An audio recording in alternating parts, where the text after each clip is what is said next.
Bonjour, bonjour et bienvenue sur le plateau de Bâti-Journal TV. Nous sommes à Lille, septembre 2025 et nous sommes au Congrès national du bâtiment durable. Avec mon invité, nous allons parler éco-conception et nous allons parler accompagnement dans l'éco-conception. Excusez-moi. Pour en parler avec moi, Bastien Rognon. Bastien, bonjour. Bonjour. Bastien, vous êtes chargé d'éco-conception chez Valobat. Exactement. Valobat, qu'est-ce que c'est? Alors Valobat, c'est un éco-organisme. C'est une société à but non lucratif qui est agréée par l'État pour une durée de 5 ans, qui a pour vocation, donc un éco-organisme a pour vocation à faciliter et accroître l'économie circulaire dans un secteur spécifique.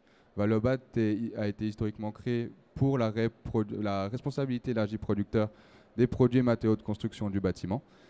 Cette responsabilité élargie du producteur vise à permettre aux fabricants industriels et distributeurs du secteur du bâtiment à adhérer à un éco-organisme pour traiter les déchets du bâtiment. Voilà. Et c'est lié à une petite taxe. Exactement.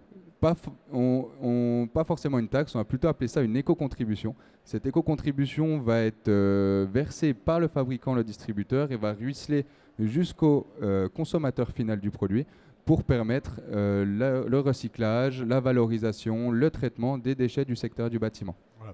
Donc on commence à connaître Valobat, hein, on en entend beaucoup parler maintenant depuis 2 ans. L'éco-conception cette fois-ci, qu'est-ce que c'est? Votre définition? Alors notre définition de l'éco-conception, donc si on prend au sens réglementaire, l'éco-conception c'est concevoir son produit en prenant en compte l'impact environnemental de ce dernier. On va essayer de le réduire au maximum tout en gardant une qualité d'usage similaire, voire supérieure. L'objectif, ce n'est pas de faire un produit qui est vertueux mais qui ne répond plus au même usage, c'est vraiment de garder son efficacité. On peut, à l'échelle de l'éco-conception, tout éco-concevoir. On peut aussi bien éco-concevoir un produit simple, on peut éco-concevoir des produits assez complexes sur plusieurs axes. En parlant d'un produit simple, ce n'est pas forcément simple, mais un produit par exemple monomatériaux, il peut être éco-conçu. Tout comme un produit assez complexe tel qu'un ascenseur, on va pouvoir éco-concevoir le produit en lui-même, le produit physique, mais aussi sur l'aspect numérique.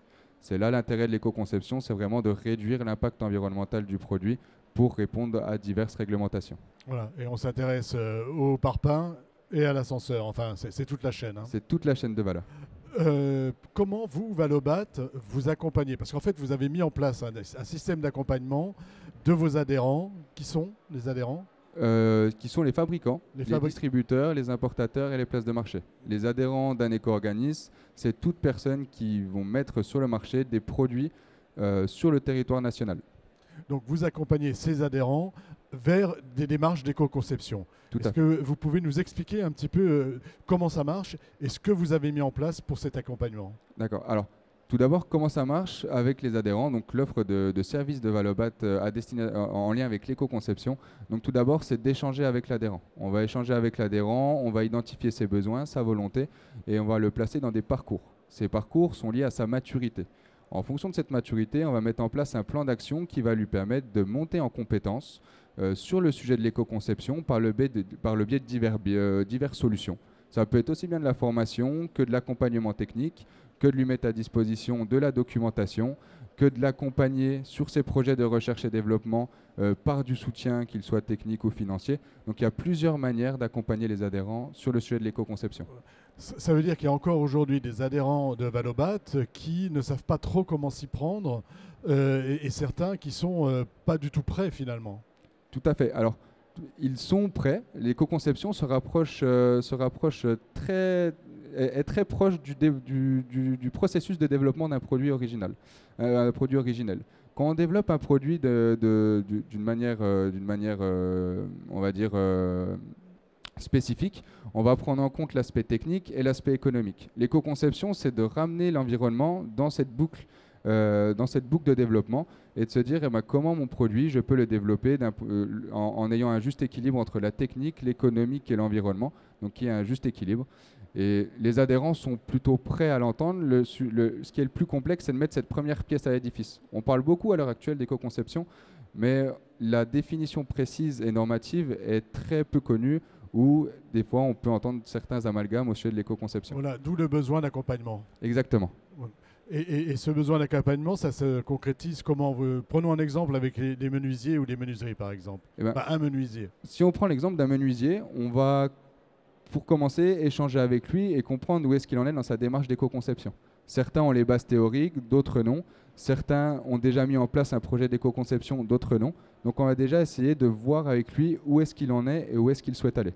Lorsqu'on a un petit peu ce retour des menuisiers, si on prend un menuisier qui n'a pas forcément de connaissances théoriques sur le sujet de l'éco-conception, on va échanger avec lui, on va lui proposer de mettre en place une formation qui est prise en charge dans son adhésion, qui va lui permettre de monter en compétence au sujet de l'éco-conception. Donc si je vous donne un exemple, on a une formation sur les basiques de l'éco-conception qui est opérée par le pôle éco-conception.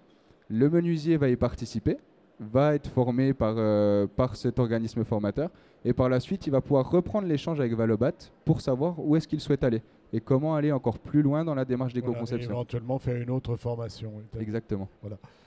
Il y a aussi vous travaillez aussi, vous les aidez aussi à travailler sur les aspects réglementaires. Hein. Tout à fait. Là, comment ça se passe? Alors, sur les aspects réglementaires, il y a beaucoup de choses qui peuvent rentrer en compte. On va tout d'abord les accompagner, on va leur donner déjà un ordre d'idée de toutes les réglementations qui peuvent exister dans le secteur du bâtiment. On a par exemple la réglementation environnementale 2020 qui vient réglementer les constructions neuves et qui nécessite du coup de mettre en place des produits éco-conçus et employés dans ces constructions neuves. Il y a aussi le nouveau règlement pour les produits de construction européens qui va mettre en place des critères d'éco-conception pour pouvoir mettre sur le marché des produits européens de manière progressive. Donc on va les accompagner à prendre en considération ces réglementations en fonction de leurs produits et en fonction des impacts environnementaux de ces derniers pour pouvoir les accompagner à s'ouvrir à de nouveaux marchés ou pouvoir mettre en place des produits dans des constructions neuves ou d'autres segments du bâtiment. Voilà. Et le fait de s'intéresser à ça, pour eux, c'est un moyen de faire baisser leur éco-contribution, c'est ça? Tout à fait. Alors là, on part principalement sur l'accompagnement réglementaire des éco-organismes. Il existe plusieurs. Les éco-organismes aussi d'un point de vue éco-contribution, donc la cotisation en fonction du produit mis sur le marché, on peut appliquer de temps à autre, en fonction des travaux qui sont pratiqués au sein de Valobat, des éco-modulations.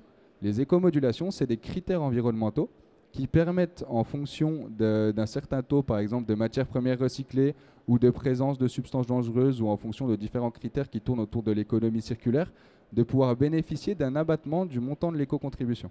Donc, pour donner un exemple, si dans ma laine de verre, j'intègre de la matière première recyclée au-dessus d'un certain taux, je peux avoir un abattement sur mon montant d'éco-contribution et ça incite donc la profession à aller dans le sens de l'économie circulaire. Vous les aidez aussi, vos adhérents, à identifier la recyclabilité de leurs matériaux, c'est ça?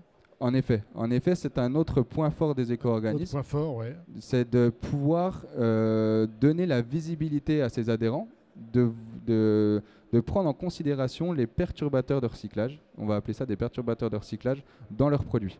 Donc il y a eu des travaux qui ont été portés au sein de l'organisme coordonnateur du bâtiment, donc organisme qui régit l'ensemble des éco-organismes agréés sur le secteur du bâtiment.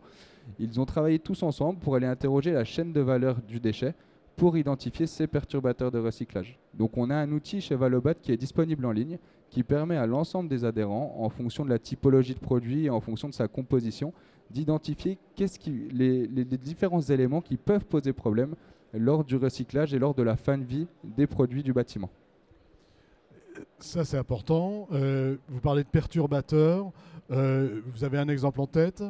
Un exemple de perturbateur en tête, vous avez par exemple ce qui peut poser problème, c'est tout ce qui va être dans les bétons. Lorsqu'on va intégrer par exemple des coquilles d'huîtres, on va avoir un problème lors du recyclage du béton. Donc pour le moment, il y a deux possibilités. Vous avez déjà la visibilité, l'adhérent a la visibilité de voir que ça pose problème à l'instant T d'intégrer des coquilles d'huîtres dans son béton. Et de l'autre côté, il y a aussi Valobat qui travaille à mettre en place des solutions de recyclage qui permettront de faire évoluer les données de l'outil de recyclabilité et prendre en compte ces perturbateurs qui ne seront plus des perturbateurs peut-être à terme. Voilà, coquille d'huître, solution vertueuse, mais qui quand même, à laquelle il faut quand même réfléchir. Exactement. Et enfin, une dernière chose, hein, vous faites des plans de prévention, c'est ça, et des plans d'accompagnement. Tout à fait. Alors, d'un point de vue réglementaire, les metteurs en marché, donc l'ensemble des adhérents à Valobat et l'ensemble des adhérents de l'ensemble des éco-organismes nationaux, donc c'est un arrêté transfilière, sont dans l'obligation de mettre en place des plans de prévention et d'éco-conception qui ont une durée de 5 ans.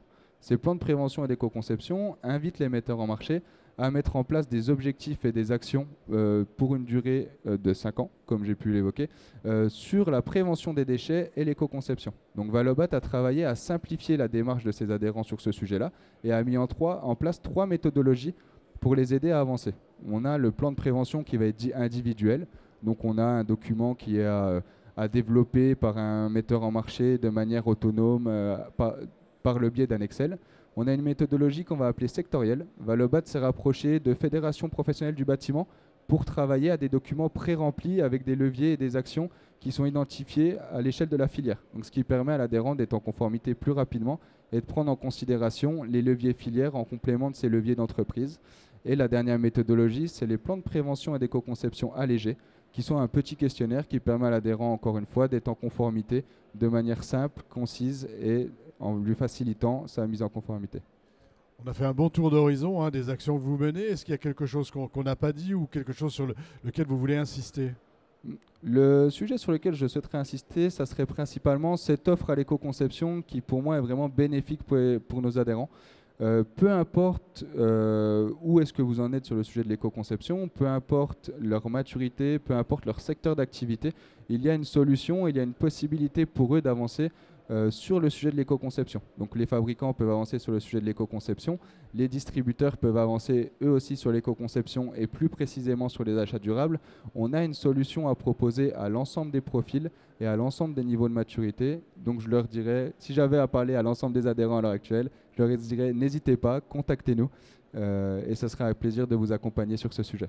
Ok, écoutez, merci. Merci Bastien d'être venu sur le plateau de Bâti Journal nous parler donc des actions de Valobat sur l'éco-conception et la manière dont vous accompagnez vos adhérents. Une émission, un temps à retrouver, comme toutes celles que nous enregistrons ici, sur notre site internet Bâti Journal TV et bien sûr sur les sites de nos partenaires que sont le Congrès et le CD2E. Merci à vous. Merci à vous.